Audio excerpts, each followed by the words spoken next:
Hello, this is Jeff from the future. This episode was recorded in 2020 as part of an original attempt at a music review podcast. The original idea was to discuss new music as it was being released, but 2020 being what it was, brought quite a few album postponements and other complications. So this series continued through 2020 and into 2021. We are now here in 2022 at the time I am recording this. So what you are about to listen to is not the Sound Judgment podcast, but an early iteration. Also, being that it was recorded more than 2 years ago now, some of our thoughts and opinions may have changed, considering that we are, in fact, people who are continuously trying to learn and better ourselves. Enjoy the show. Let me summarize the past almost 8 minutes now, since I don't know what you have recorded. That's fine. Okay, are you ready? I'm ready. Hi, Chris.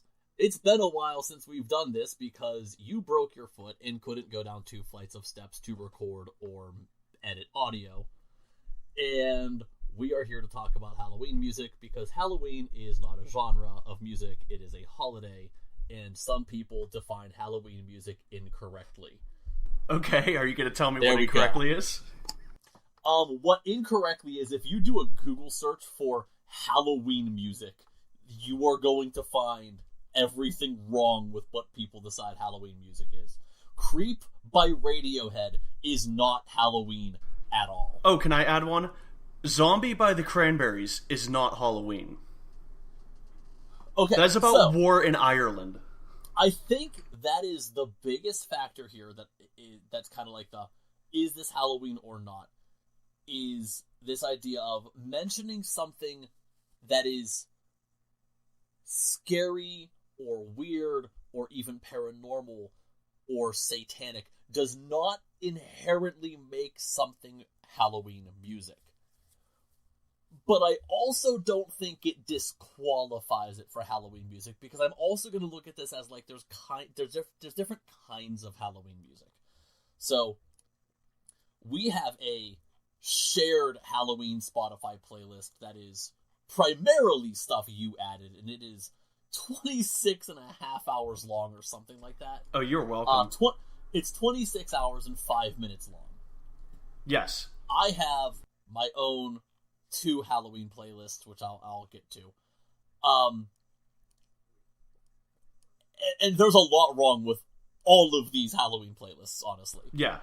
But I just happened to pick up, specifically, I'm apparently on GoodHousekeeping.com's Halloween song playlist. I don't know why Good Housekeeping has a Halloween playlist.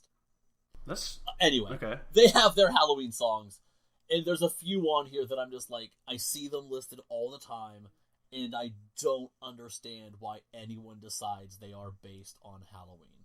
Okay. I don't understand how Hell's Bells by AC/DC is Halloween based. Are we going to talk about are we going to talk about Kanye? No, I'm looking at the same list. Monster by Kanye is on here. Because I refuse to talk about Kanye. Okay, that's fine. I'm going to talk about AC/DC. Okay. And the fact that here I am angry that Hell's Bells is on this list at number 10. Mind you, Highway to Hell is on one of my personal Halloween playlists. And here's why. So here's I'm already adding a caveat, and we haven't even gotten into anything yet. On one hand, Halloween music I think is something that should be thematically kind of spooky sounding. Yeah. On the other hand, you have Halloween party music. Yeah. Which in those cases, I think the party playlists, it is totally acceptable to be like, oh, I like this song and there's a vague reference to demons, so therefore it works. Yeah. But in those cases, I want the song still to be fun. I still have a serious problem with Creep by Radiohead. That is inappropriate for a party. It's inappropriate for Halloween. It is not. I don't understand its relevance here. Just because Halloween is creepy doesn't mean a song about a loser is appropriate. That's not how this works. I mean, that's got to be one of the vaguest ones, the vaguest connections that I've seen. But it's that's the kind of thing that I see very frequently. Although I do think Zombie by Cranberries is another one. The song is very obviously not about zombies. If it were just a goofy song about zombies, yeah, it's perfect. It's very clear. Here's the thing. So like you said, it's kind of another thing if it kind of vaguely fits the theme, but not really, but it's also kind of a party song. No one can party when Zombie by the Cranberries starts, because it's a sad song about war. Well, even if you don't know what the song's about, it's not a party song. There's nothing to... You're not partying to this. You're not cruising down the highway or dancing to Zombie by the Cranberries. If you are, it's fine. I understand. If you are, I don't know why you're dancing to "And Their Tanks and Their Bombs and Their Bombs and Their Guns." Okay, so we're gonna start. We're gonna dig into the shared playlist that we have. This one that's like over a day long. That's awesome. I'm gonna get the delete button ready. No, I think you should leave it for what it is. But I'm gonna kind of bring up some of these as to like why they're in there or why I think they shouldn't be there. Or honestly, I could title this segment "Why I Skip Most of This Playlist." Okay. So first off, I'm gonna say Misfits is completely justified. Okay. I was gonna say, so that actually, at least the order that I have it listed in, which I think is the order they were added. The beginning of this playlist is American Psycho and Famous Monsters by the Misfits. Yes. Which thematically is perfect. Every single one of these songs is totally relevant, whether it's immediately based on a horror film, which is as Halloween as you can get, or at least just like thematically relevant. However, this is still 2 full albums of songs, of which I don't like them all. So I personally skip a lot of these songs, even though overall I like both of these albums. I'm gonna level with you. A lot of this was made for me listening at work, so that I could... that I could put on an entire album at work, or an entire playlist, and not... I probably should have made this my own playlist, but so that I could put it on at work in October and not have to worry about, like, switching albums for like 8 hours straight. Yeah, no, it's a totally interesting playlist, I think. It's just like, it's a playlist that I will put on, but I will put on knowing that I will probably be hitting the next button frequently, and that's completely fine for what it is. I'm just saying, like, I understand the perfect relevance of both these albums. I think these 2 albums by the Misfits are, like I said, they're about as Halloween as you can get. A lot of the Misfits in general. I don't know if I put on some Danzig later on down the line, at which point we'll just... So? I mean, but either way, like, the Misfits and any surrounding act, I'm just going to say all-encompassing Halloween. Yeah, absolutely. And then there's this album by Iced Earth called Horror Show, which, again, thematically is perfect.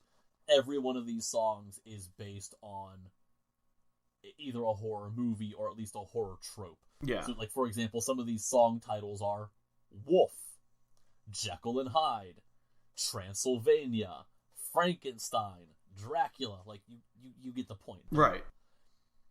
If you're into the music, they're great. Unfortunately, I think Iced Earth is almost absurdly bland as far as what they are goes. They're one of those perfect examples to me of just, I listen to something that sounds a lot like this and is better, so why do I want the downgraded version? My apologies for being introduced to Blind Guardian well before I ever heard of Iced Earth. I mean, okay. That's one of those things where I think they're different enough that I beg to differ, but that's fine. I think one's a little thrashier, one's a little more melodic, and it's like, you know... But they're not different enough to me, and in my opinion, I think Iced Earth's sound is... the difference is not in a good way for me. That's fine. Different strokes. You're not a thrash guy anyway. Exactly. Like, really. No, they're in that realm that just this isn't working for me. Yeah. Also, we skipped right past Pet Sematary by the Ramones. Oh, I did. I did skip Pet Sematary. Why do you not have...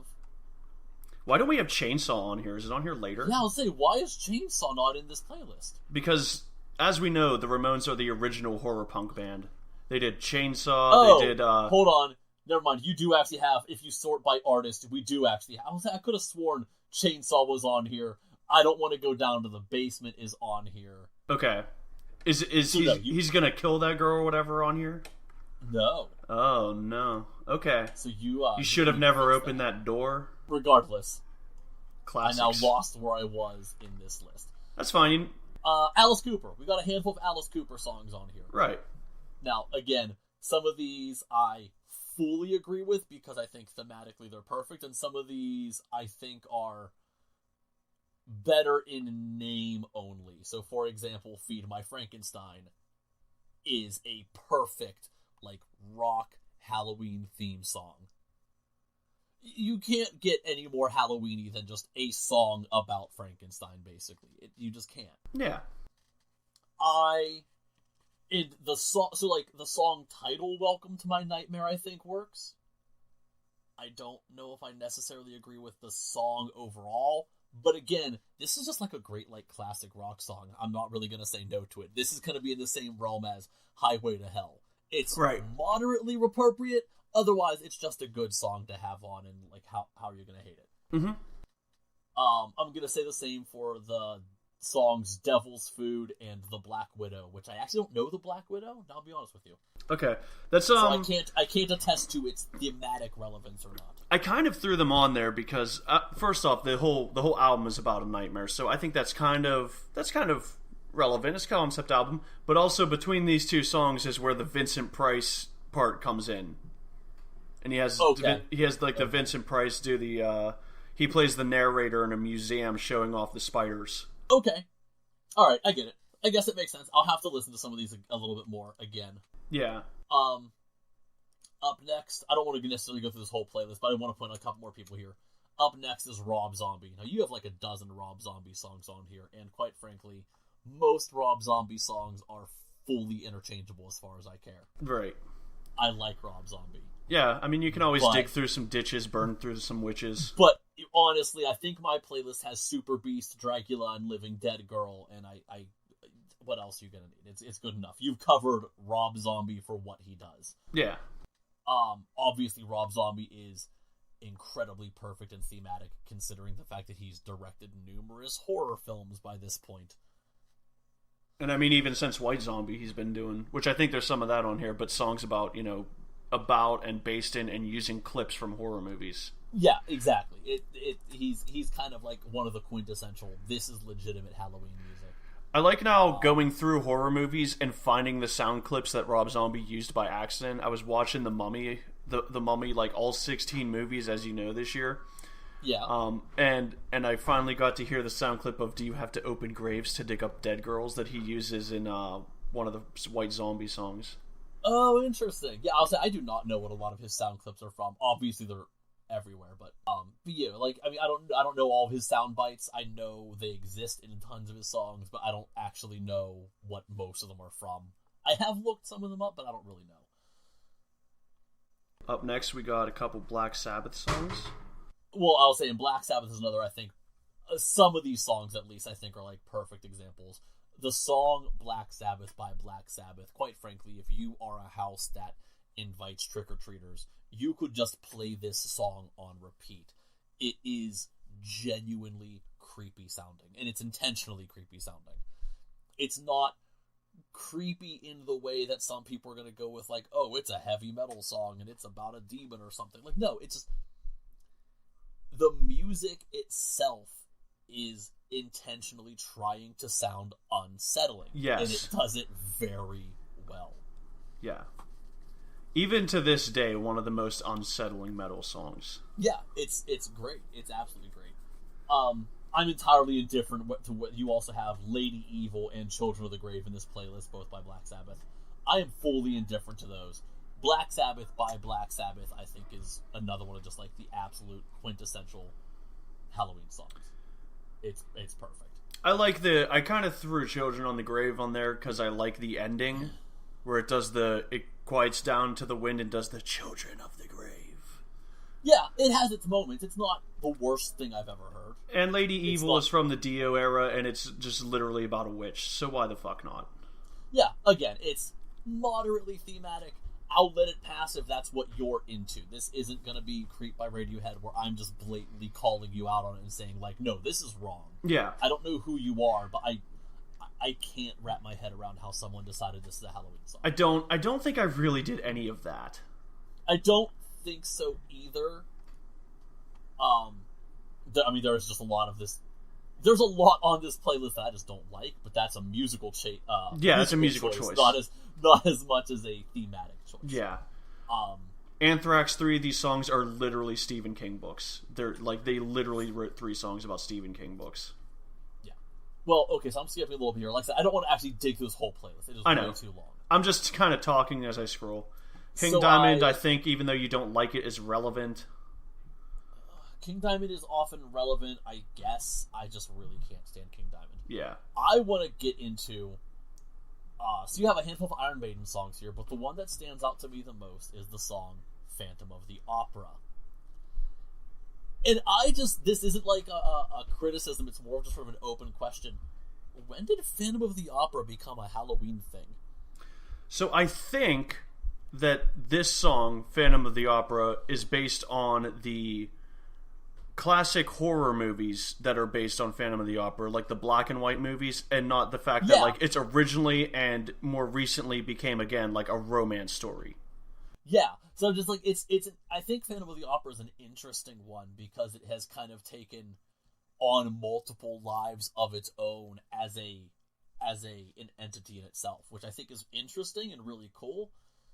But it's also one that I don't think I've ever really thought of it as a horror film. Even in the older movies that I realize are intended to be horror films, they're unfortunately from that era where horror films just come off as a little goofy these days because they're 70 years old or whatever. What, you don't think that Lon Chaney face when his mask comes off is terrifying? I mean, it is. Like, it's obviously, I get the intent. I actually think it's kind of goofy. But, like, I'll say, but it's also super goofy just because it's dated. It's... There are some things that have aged like fine wine, like Nosferatu coming up the stairs, I still think is a really fucking beautiful shot. And then there's things like Nosferatu staring out the window with his eyes uncomfortably wide that look kind of funny. Yeah, absolutely. Absolutely. But yeah, the Iron Maiden Phantom of the Opera, if you look at the lyrics, it gets a little bit more like, I'm running and hiding in my dreams, you're always there, you're the Phantom of the Opera, you're the devil, you're just out to scare. You've damaged my mind and my soul, it just flows through the air, you haunt me, you taunt me, you torture me back at your lair. Yeah, I mean, I will say, I don't know the song super well. I have no problem with the song being there, I just think it's interesting seeing a Phantom of the Opera, wow, if I can speak, Phantom of the Opera, and, the way it kind of has crossed certain boundaries. Right. On one hand, or in certain people's minds, it is obviously like a horror story. And in other people's minds, depending on what your introduction to the story was, it is obviously just a romance story. Or somewhere in between. Can I ask you, now I have no problem with this song. It is a great song. I think it is thematic, if nothing else, just because it's a fun song that is vaguely referential. Werewolves of London? Okay, so I'm gonna throw this out there with, I don't know what the song is supposed to be about. How literal is this statement? I think it's just kind of a novelty song about a werewolf in London, and his hair is perfect. Okay, that's... So also the other thing that's in it, I mean, the whole thing is, I saw a werewolf with a Chinese menu in his hand walking through the streets of Soho in the rain, and like, it's that kind of thing. But they also do make some references to Lon Chaney and Lon Chaney Jr., who Lon Chaney Jr. was the Wolfman. Yeah, but like, I was wondering, like, this is one of those ones that, for all I know, there actually is like some actual meaning to the song, but I've never dug into it. So in my head, it's just a stupid novelty song, and for all I know, it has some actual deeper meaning. I really didn't know. That's kind of why I had to ask. No, I believe that this started out as just kind of a jam, and they kind of turned it into a novelty song. Makes sense. Okay. How about this one? because I feel like I need to bring this is another one up. This is another one that I kind of question all the time. Okay. Ray Parker Jr.'s The Ghostbusters theme. Okay. Is that a Halloween song? Like, does a movie about ghosts make it Halloween? I'm now defining movies instead of music, but it's still kind of the same. But you're still, like, talking about the soundtrack. You know, yeah. I think it's fitting. I think it's fitting in that you could watch the movie around Halloween. I think it's like enough of a horror comedy that there's some shit in there. There's like there's kids horror movies where there's always one scene that's like a little bit scary. Yeah, that is a thing. That really is a thing. I don't remember what the one in was the first one, the one with the painting, or is that the second one? I'll be fully honest, I am not really a fan of either, so I couldn't tell you.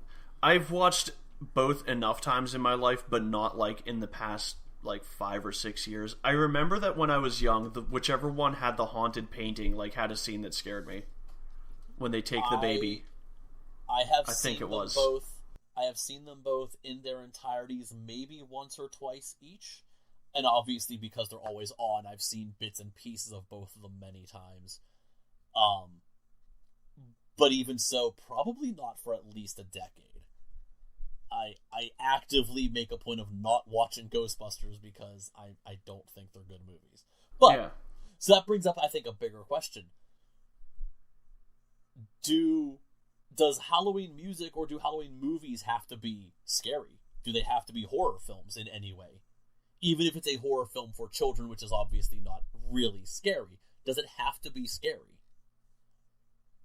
Is my annual watching of Casper misaligned for not being a Halloween movie because it's obviously not trying to be a scary movie? No. I mean, I think it's thematically fitting. Just because the characters... You got ghosts, you got a haunted house. Is that what it takes? Like, is that what it takes to be a Halloween movie? It has to be about ghosts or haunted houses? No, I don't... I mean, I think it's up to, like, your individual preferences. I mean, there are people who, like, can't handle scary, and that's the way they celebrate Halloween. It's like, watch Casper. Yeah, and Hocus Pocus. Yeah. Halloween Town for the 100th time. Yeah, no, I get that. It's just kind of what I'm kind of like, I'm now questioning this myself. Also, doesn't it take place on Halloween? Doesn't, like, the climax of the film happen at a Halloween party for Casper? Okay, but does it taking place at Halloween make it a Halloween movie? That's one of the arguments for is Die Hard a Christmas movie? Yeah. Because it takes place at Christmas. And there are people who wrongly will say that it is not a Christmas movie. For the record, even though I have never seen Die Hard, get off of me, thanks to a year-long poll on one of my favorite podcasts, the Can't Wait for Christmas podcast, thanks to listeners voting, it was definitively decided that Die Hard is a Christmas movie, and that is the answer that I will subscribe to. Again, even though I've never seen Die Hard. Well, maybe we'll watch it for Christmas. You know what? I've been meaning to for the past, 4 or 5 years, and I just haven't done it yet. But, so, does a movie taking place at Halloween make it a Halloween movie? And I don't know. Obviously, I'm going to mostly go with the answer of, if it works for you, then by all means do it. I would rather people celebrate and have fun in whatever way they want to. I'm not going to sit here and try and gatekeep Halloween. I think that's the answer I'm trying to go with. I'm not going to... As long as there's some sort of vague connection that you can make, I'm not here to gatekeep your interest in Halloween. And honestly, I don't even care if there's a vague connection. Quite frankly, if somebody's Halloween tradition is they watch The Matrix because they watched The Matrix at Halloween 15 years ago or something, that's great. If that's your Halloween thing, you keep doing it. Again, I'm not here to gatekeep. I will openly welcome people into celebrating a holiday. I'm just trying to define this for myself. The same way I've defined Halloween music in, the really serious, it's thematic and musically appropriate versus ones that are only vaguely thematic and they're party songs. It's putting way too much thought into it. Right. That's what we're here for, honestly. Yeah, exactly. I'm going to make a bold statement here. Okay. I once at a restaurant had a waitress who, you know how sometimes when you go when you go somewhere like late at night after like a concert or something, you have a little bit more free talk with your waiter or waitress than you normally would at like peak hours. We had a waitress who was like talking to us about every year for Christmas while they put up the tree, her parents would put up The Stand, the 4-part miniseries by Stephen King about the world ending from a virus and the Antichrist coming to take over the world. I remember this story. Not a Christmas movie. The Stand is not a Christmas movie. If that's gatekeeping, I'm sorry. I mean, okay. I'm going to say that is not a Christmas movie, but if that is someone's tradition, by all means, more power to them. I mean, I'm not going to stop you from watching it, but don't tell me I'm watching my yearly Christmas movie, The Stand by Stephen King.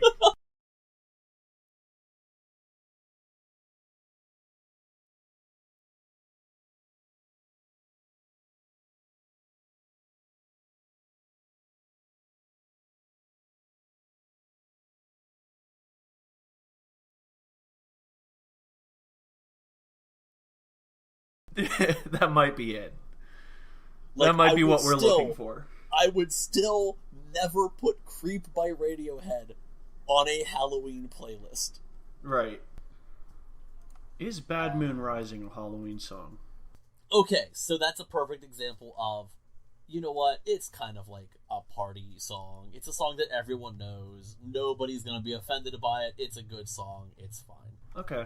All right. I don't think it's thematically accurate because I don't really think that's like kind of what they're getting at, but hey, that's totally fine. Well, I mean, if you're going to go like thematically, it's kind of you would really start asking, is Black Magic Woman one? Because isn't it kind of just a love song but like with like weird imagery? Yeah, exactly. Like, it's really not thematically. This isn't a Misfits song where they're literally talking about a horror movie or something. Or, I always feel like somebody's watching me. First off, no. No? No. No. Absolutely not. You don't listen to that song ever under any circumstance. Like, you just don't listen, like you're not allowed. You just don't. Like, listening to that song is an incorrect life decision. Okay, are you ready? I'm gonna say it again.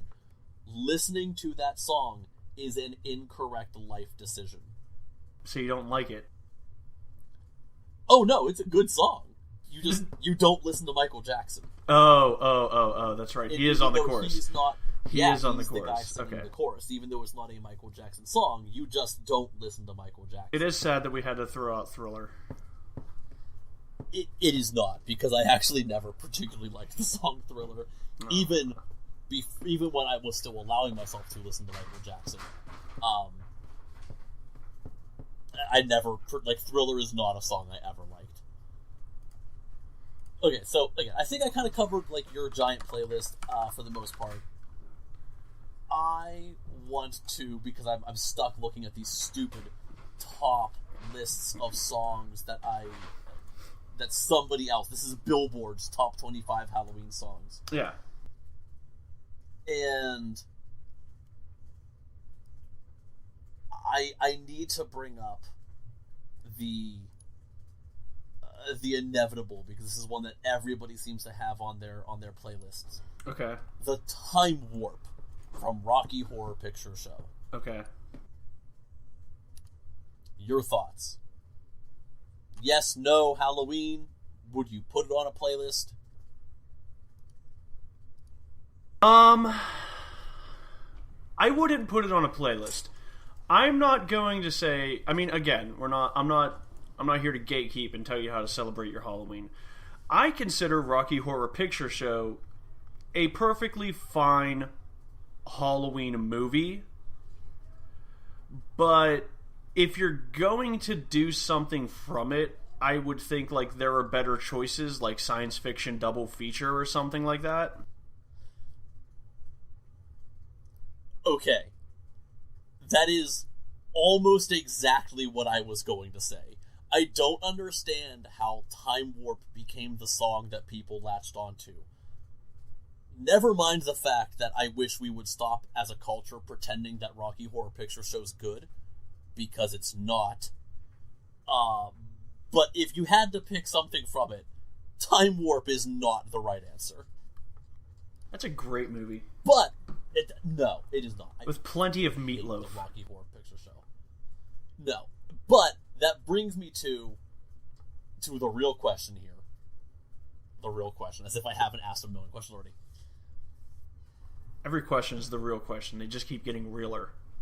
Yeah, they do. And this one's even more real.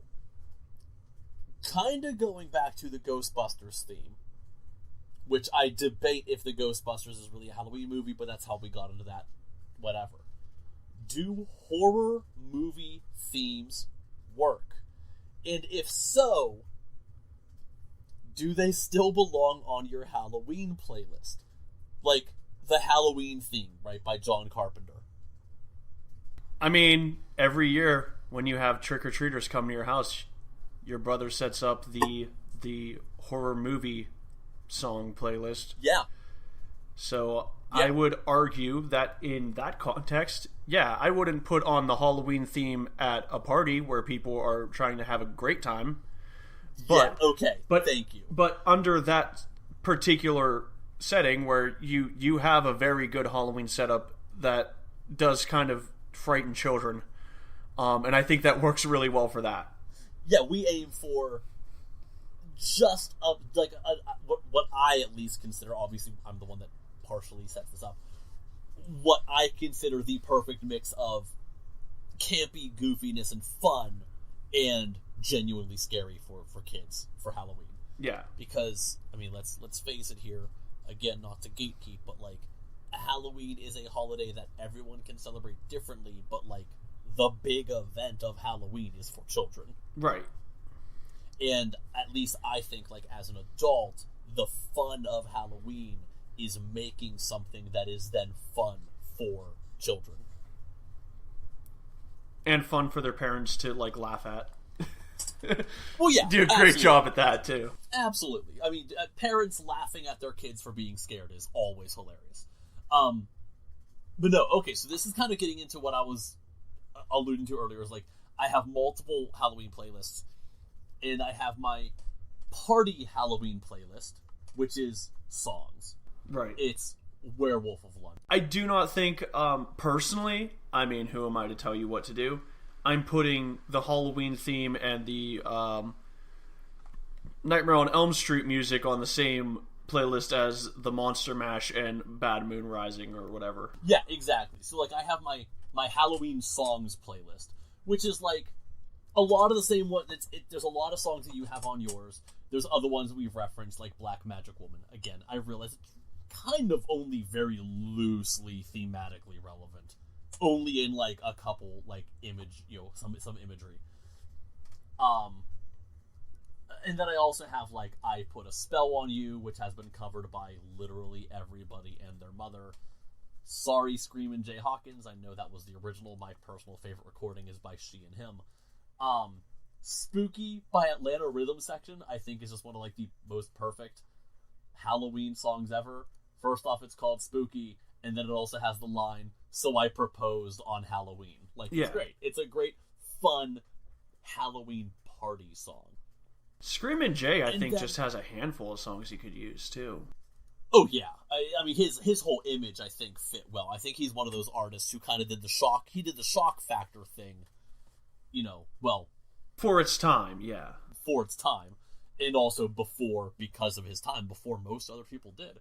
Because he did a lot of, like, the weird, like, this is an impression of, like, voodoo, right? Like, yes. Yeah, like he had... alligator wine or whatever, right? Yeah, he would have, like, the bone through his nose. And, yeah. Yeah, his whole image is super cool. I was gonna say, that shit's really cool as hell. Fun. He's really fun. Screamin' Jay Hawkins is phenomenal.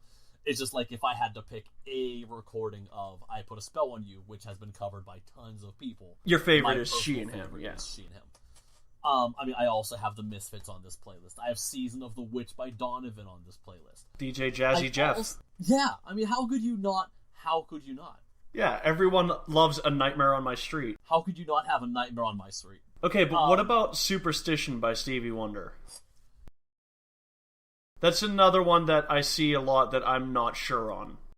I'm putting that in the same category as it is entirely just like a couple lines of imagery, and otherwise it's just like a fun song that people know, so it fits a party playlist. Right. It's definitely not as Halloween-y. It's a party song with a couple references, and I think that makes it good enough. I'm looking at a playlist now that I'm going to have to ask you some questions about. What, are you looking at my playlist? Or no, it's a created by Spotify one. Oh no. First off, we have some more Lizzo on here, I think. Wasn't that our friend yesterday who did the bad... No, that's Lissy. Lissy. Okay, never mind. That's fine. Lizzo... Yeah, you're not... Okay, so what's the one you're looking at? I'm looking at the Halloween playlist on Spotify. Which one? It just says Halloween Party playlist created by Spotify. It starts off with the Monster Mash and goes directly into Billie Eilish. Into Billie Eilish, yeah. Okay, so what other ones are you questioning here? Because I'm looking at this playlist and I hate it. Okay, first off, She-Wolf by Shakira. I mean, if you want to just like jump on with the imagery, I guess it's a line. But you get down here near the bottom, and you got Come On Eileen by Dexy's Midnight Runners and Hey Ya by Outkast.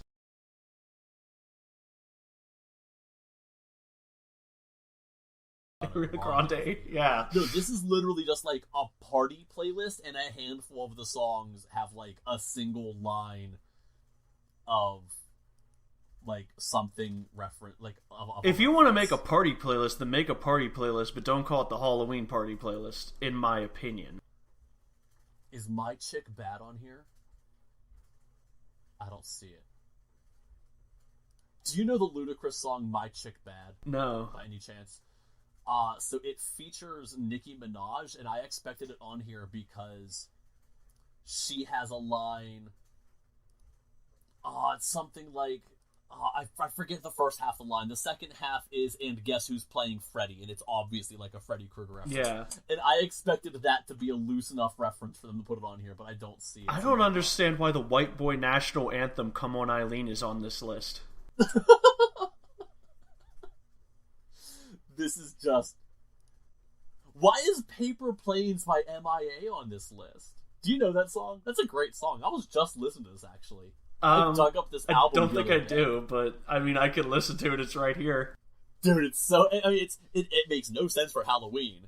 I just legitimately love this song, and I dug up this album. Literally, like, within the past week, I was listening to this album again. That's... So it's funny that it's showing up here. Okay, good. I just wanted to run that one by you.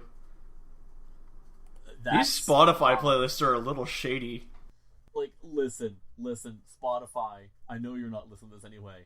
I love you as a platform. I have been a paid member for quite a few years now, but your made playlists are awful. Like, I there's no way around it. They are genuinely awful. Oh, this one's got Creep by Radiohead. Just kill me. You're welcome. I Want Candy by Bow Wow Wow. I'm done. Hey, no. That's perfect. That is perfect because that is obviously a song about trick-or-treating, and I refuse... No, it's awful. But I will at least accept the candy connection. I think it's fine. It's fun. So I have another playlist here. One was I made. It is called... Well, I titled the playlist Halloween 3 because it's the third Halloween playlist that I am on. And it consists of two artists.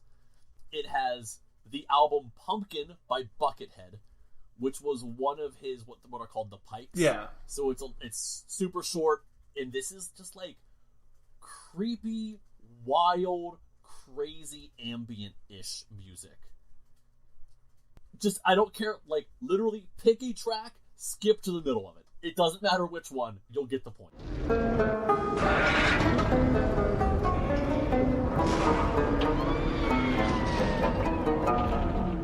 Yeah, it sounds like something that's playing when the killer's stalking someone.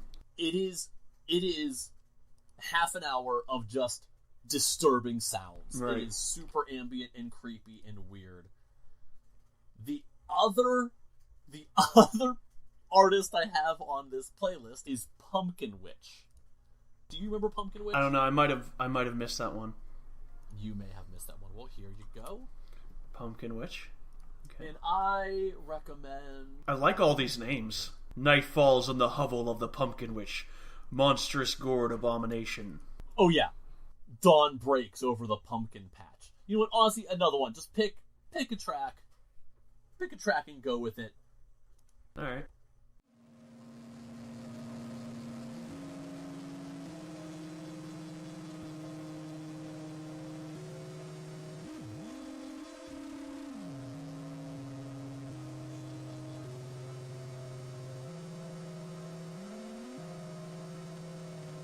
I love headaches.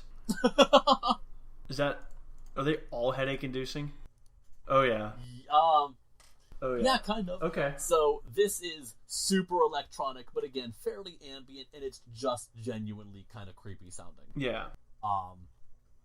Pumpkin Witch released 3 albums, all with the same general theme and style-ish, this year. And as far as I can find, that is literally all Pumpkin Witch has ever done, is the albums Hovel of the Pumpkin Witch, In the Frightful Gaze of the Pumpkin Witch, and Final Strike of the Pumpkin Witch. Well, God bless them. I'm sorry, May They Meet the Great Pumpkin. Yes. It actually looks like those were probably all put on Spotify this year, because it says Hovel of the Pumpkin Witch is 2017, Frightful Gaze of the Pumpkin Witch is 2018, and Final Strike is 2019. Okay. But either way, it's 3 albums. They're all the same general idea. But I have a Halloween playlist that is just that, and I have no idea why, because this is not something I ever want to listen to, because quite frankly, it is like fairly unsettling and not enjoyable to listen to. You mean that's not your sleepy time music? No, it is not. It is not. But that is that's my other Spotify playlist. Just thinking about that, like falling asleep to this, takes me back to a time when I fell asleep to like a fairly normal album that I didn't know had like a sound clip at the end of it. And the sound clip gave me like sleep paralysis nightmares. Like it woke me up just enough that I was like conscious, but like I was also like having a nightmare. I am sure I have told you about the time that Weird Al scared the hell out of me, right? I think you have. Was it the hidden track? The hidden track at the end of what album is that? Off the Deep End? Off the Deep End. I'm in 6th grade.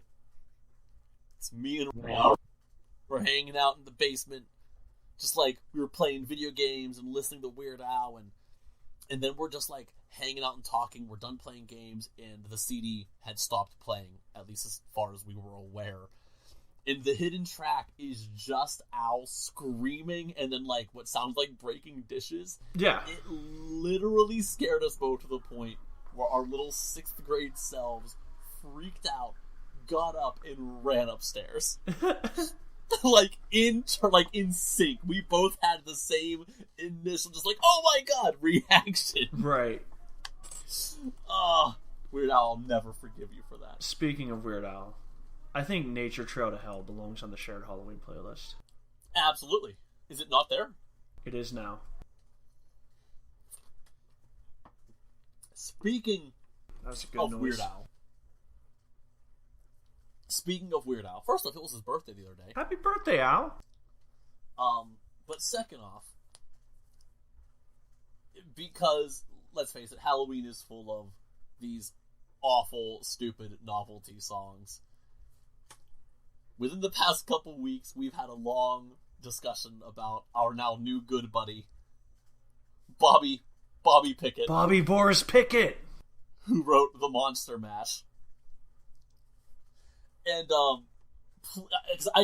please tell me. So we basically discovered that Bobby Pickett, who did the Monster Mash, has basically made an entire life career, just recreating the Monster Mash in slightly different ways. Chris, what were some of the other ones that he did? Oh, we had the Monster Rap, Monster Mash Party. We got the Sinister Stomp. He actually made the Transylvania Twist. What's the Surf one? The Surf one's not on here. It's like the Monster Surf or something like that.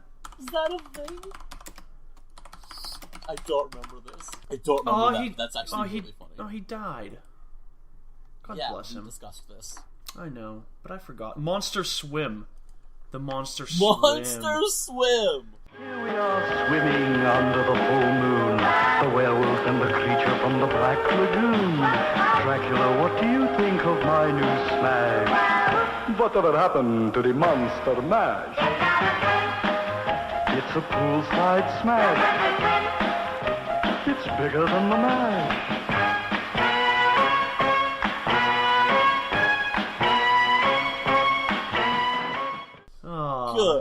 Good. That's just perfect. Me and My Mummy. Oh, he did the King Kong one. That was different. Oh, it was. It was different. I didn't like it, but it was different. I mean, it's still a really quirky novelty song. It is. He's kind of a one-trick pony, and I love the fact that he just kind of took it and ran with it and made a life out of it. It just absolutely makes me happy. Oh, man. And he did a remake about climate change, and that was nice. That's definitely an interesting direction. Okay, so but anyway, in summary, obviously I'm looking at Halloween songs. There's like a few different like sections of Halloween songs. Basically, you have the perfect thematic, creepy sounding songs. You have the fun songs that are vaguely thematic. You have the ones that aren't even really songs. They're just kind of creepy noises, like some movie soundtracks or like my Halloween 3 playlist. I don't care what people do. If you're being not stupid and just having fun, I'll take it. But Chris, I have a more important question for you, and we're going to veer off of music here for a minute. Okay.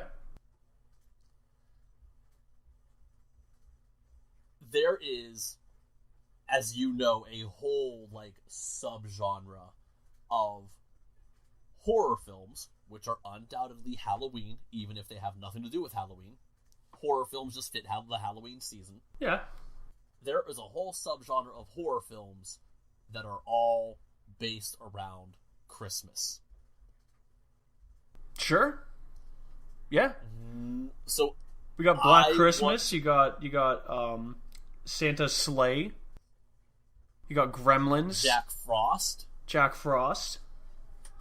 Yeah. In many ways, Nightmare Before Christmas. So I want to know. I'm gonna mention a couple movies, and I want to know, in your opinion, is it a Halloween movie or a Christmas movie?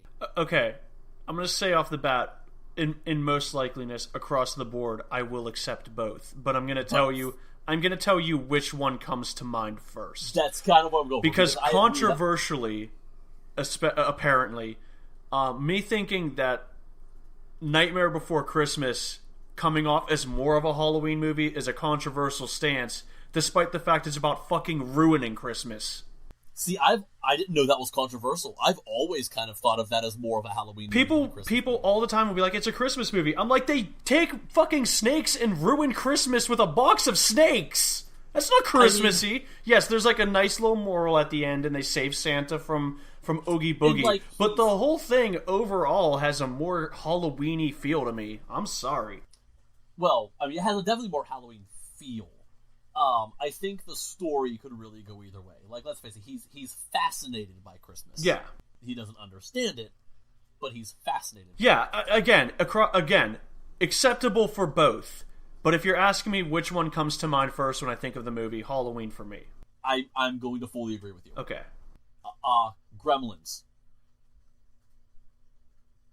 Gremlins is the hard one, because before I saw it, I would have said Halloween. Post-seeing it, I kind of lean towards Christmas. Interesting. Okay. Any particular reason? I don't know. It feels like Christmas is more integrated with the scenery than I initially expected. Yeah, so it is... Because I didn't grow up with Gremlins. I saw Gremlins a little bit later. Okay. In the same vein as, like, Die Hard, as in, like, it just takes place at Christmas. Yeah. And I realize, like, Die Hard is about a holiday office party and whatever, so, like, the story couldn't have happened if it weren't Christmas. That's kind of how Gremlins is, too. The entire plot is based around the fact that it's taking place at Christmas. Obviously, it's just a campy B like, monster film, but I think it's a Christmas movie. Yeah. How about Santa's Sleigh? Horror. There's too much blood for it to be really, like, a Christmas movie. Okay, I was gonna say, so the ones that are definitely, like, much more slasher film? Yeah, I mean, Bill Goldberg, a former wrestler, because I know you don't know that, is playing Santa and murdering people, and that's just too campy for Christmas for me. You know, it's just not seeing that as a Christmas movie. Yeah. Okay. Have you seen Rare Exports? No. Okay, you should, because it's amazing. Okay. Krampus. Oh, thank you, Krampus. Now, mind you, there are many movies just called Krampus and that are all about Krampus, but you know... We are thinking of the high-budget one that came out a couple years ago that was actually in theaters. Yes. And I'm saying Christmas. Okay. I'm fully with you on that one. Just, it takes place in a house on Christmas. I don't think it's very bloody. I think it's the kind of movie that you could have a good time being a little scared on Christmas. I embrace being scared on Christmas. I embrace... Bring back, like, actually scary horror, like, ghost stories on Christmas. Yeah, the scary ghost stories that you know, are sung about, but no one really knows what we're talking about until you, like... And the only one, like, you can think about is, like, A Christmas Carol. Yeah. Bring it back. I'm into it. I want more spooky in my Christmas. Well, I mean, obviously, like, as you know, I'm a huge fan of Gremlins and Krampus, so, like, I'm super all into the whole, like, mixing. And that's the other thing, is that I love the idea of Krampus, so, like, I'm all in on him hanging out in December. Okay, one more movie. Okay. Is this a scary movie, or is this a Christmas movie?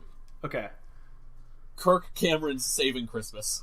Ooh, that's horror? Absolutely. Like, I mean, without Santa, question.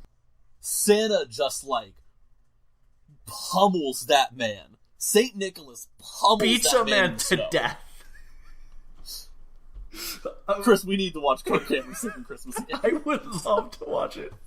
I love Kirk Cameron Saving Christmas way more than I should. It's fucking hilarious and bad. For the record, Kirk Cameron Saving Christmas is not a horror movie.